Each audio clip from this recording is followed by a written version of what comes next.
Right, if we look at the games coming for Yes. both of them, the Arsenal have less. I mean, just briefly, Leicester, Everton, Bournemouth, Fulham, Palace. I didn't say at home and away.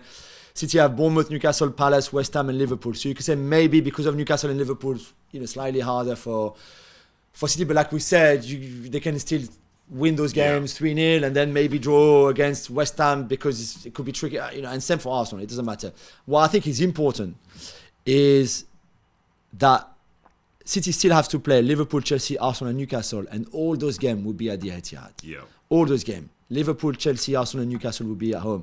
When Arsenal, for example, have to go to Liverpool, go to Newcastle, go to City, and then they will have the Chelsea game at home. So, again, you would think that playing at home is an advantage, which I think it is. Even if you play against top teams, of course you can lose at home to Liverpool, or you can go away. You can go away and beat Liverpool. It doesn't matter so much, but that's quite significant. Yes. Do players look at managers know, I think, the fixture list by heart for the next 15 games or so. Do players look that far ahead? Do they look? Does it matter? I think you can look, but you don't focus. I think you know what all the game's going to be, but say for City this week, it's about Leipzig. Yeah. And they know that, they're going to be travelling over there. They know the strengths of them. They know the players that are playing well. They know, like, Nkunku's back, Vardiol's talking, all that stuff. So that will make a difference. But then after that, I suppose like I said, but the focus isn't there. Yeah. I think those home games and stuff will matter. I think for us from the outside, we're very, not guilty of it because I don't think it matters, but we sort of like associate points to a team based on the fact that they're playing at home against somebody. Yeah. You know what I mean? Like we say, so Arsenal are 2 points clear of City now with a game in hand. So in my mind, Arsenal are 5 points ahead, even though they've not won the game in hand. Yeah. Like I could never not do that, if you know what I mean. Yeah, it's probably better to do that. But why though?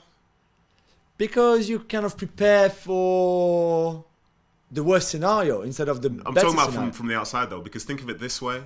There's also another team further down the table with a game in hand. Yeah. But you wouldn't say that they're losing that game. No, true. You know what I mean? When I look at the table and there's a team like in mid-table who's played a game less, I think about where they'll be after they win the game. Yeah, but they both can't win the game. That's what I mean.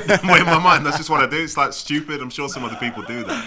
But I think the fixtures are very interesting. I think for City, the reason people won't stop backing them is because they've seen them go on runs before against anyone and everyone, and they have the ability on their day to win these games, especially if they're clinical, especially if Haaland continues to do what he's done throughout the season. It's very hard to doubt them. Yeah. And I think from Arsenal, because we've seen them do stuff which makes us doubt them in the past, there's this belief that, they'll probably slip up here or slip up there. But in that first half of the season, they were nearly flawless. Yeah. They were absolutely incredible. And now they had a bad week and everyone's quick to write them off because they thought, well, this is Arsenal doing what they're doing. The analogy that I saw getting passed around, which I thought was unfair, was like a picture of an elephant sitting in a tree. And it said, that's Arsenal. You have no idea how it's there, but at some point you know it's going to collapse and fall down. That's That like, is harsh. It's so harsh. That is It's so harsh. harsh, but it's based on people's emotions around watching Arsenal over the last few years. But this Arsenal team feels different. But between Arsenal and City, and even United to an extent, City should be the most comfortable in this title race because they've been in the tightest, best title races ever with Liverpool in the twice in the last 4 years or so, or 3 times in the last 5 years. Yeah.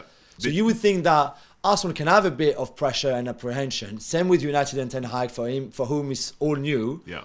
City should be like, we've done this before. And by the way, not just we did this before, but we actually won this before. Yeah, that thing will make a difference, especially to the players who are out there who've been there and done it before. But then you ask the question, well, why have they not done better to this point?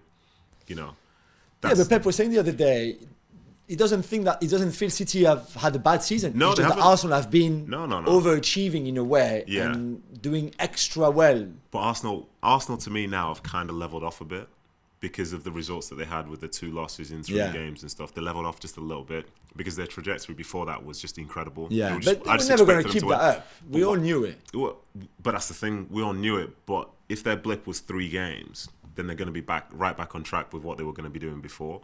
I think for City, they know how to do it, but they're still relying on other teams to help. They only play Arsenal once, and that was the significance of that draw against Forest. Yeah.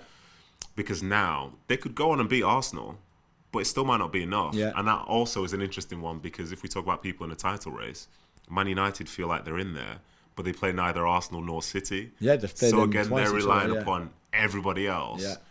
But then still also knowing that they need to win it. And I don't know I don't know how it's going to go. Any result between now and the end of the season wouldn't surprise me, just because, say, you mentioned for Arsenal playing Leicester, Everton, Bournemouth, Fulham, Palace. Leicester, I think Leicester at home. There's Leicester in Leicester. Away on next weekend, That could be a tough game, especially after Leicester losing so badly against Man United. Yeah. Everton fighting for their lives, Bournemouth fighting for their lives. Yeah. All of a sudden, those games, the sides aren't the biggest and best sides, but everyone's got something to play for. Yeah. We're all professionals. There's for more sure. to it.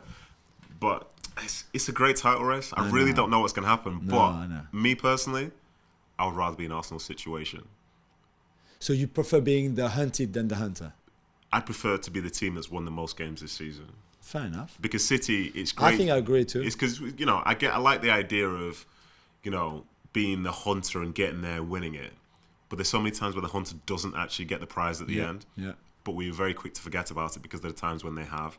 And City are relying upon other results going their way. And I'd never want to be in that situation. I'd rather have the thing in my own hands now. That's fair. Thanks so much for watching ESPN on YouTube. And for more sports highlights and analysis, be sure to download the ESPN app. And for premium content and live streaming, subscribe to ESPN Plus.